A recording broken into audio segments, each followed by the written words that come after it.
I spent 2 years overseas, wearing the weight of duty on my shoulders, fighting for a country I believed in, fighting for the people I loved. Every day away from home was fueled by a single thought: to come back and wrap my family in my arms, to return not as a hero, but as a husband and a father. I came back early, eager to surprise them. The flight was long, nearly 20 hours. My uniform still carried the dust of desert winds. My boots warm from the ground I had marched across. I hadn't even made it through the front door when everything changed. I saw my son standing on the porch, barefoot, holding a toy in one hand. His face lit up with a mix of joy and confusion. "Dad?" he asked softly, like he wasn't sure if I was real.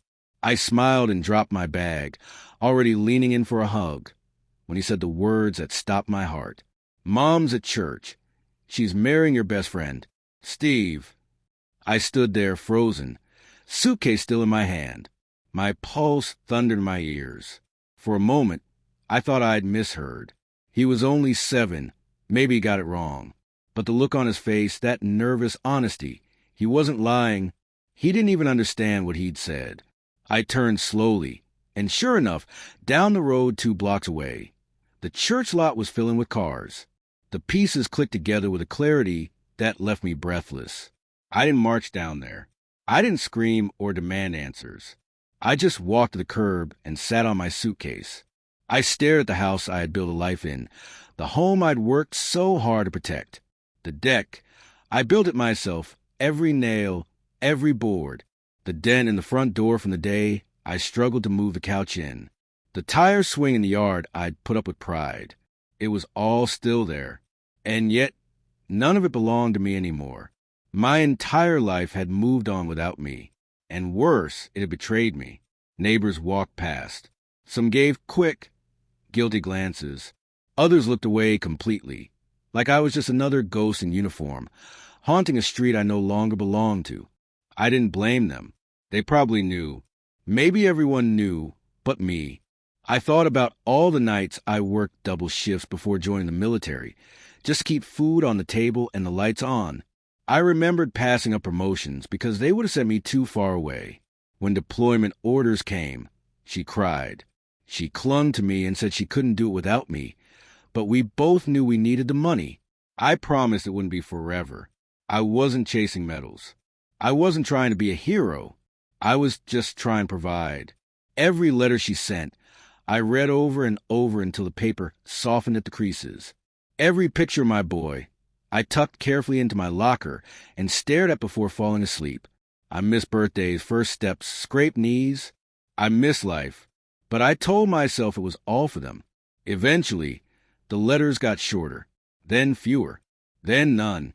When I asked if everything was okay, she said life was just busy. Our son was growing fast.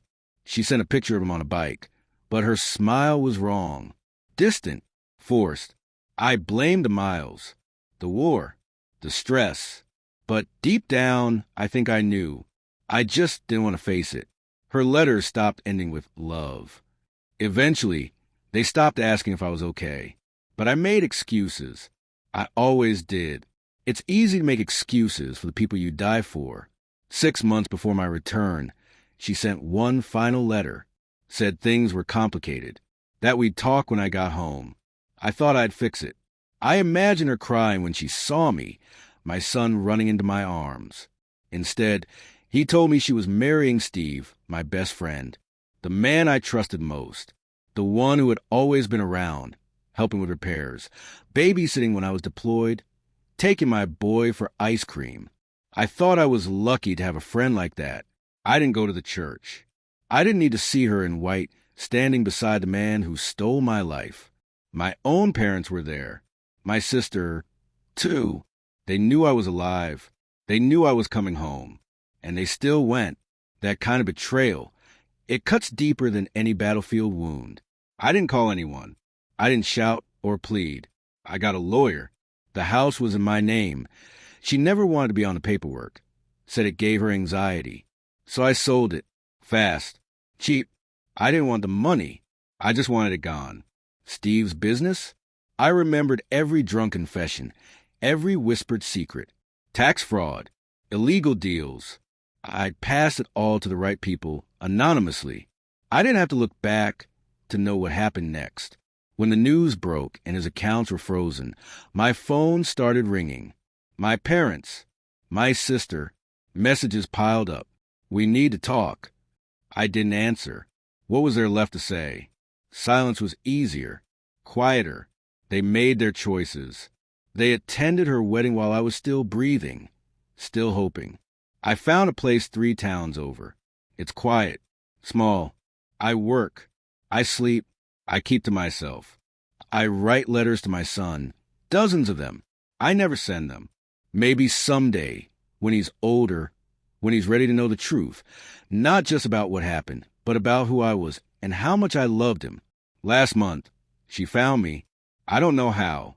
She stood on my porch like a shadow from a past I'd already buried. She looked different, older. Her eyes held the weight of regret. She cried, said Steve was gone, ruined, said she didn't know who he became, said she needed to talk. She wanted to explain. I didn't say a word. I just looked at her, let the silence speak for me. She kept asking if I was going to respond. Some wounds don't bleed. Some ghosts don't need to be exorcised. They just need to be left behind. And I've already buried enough.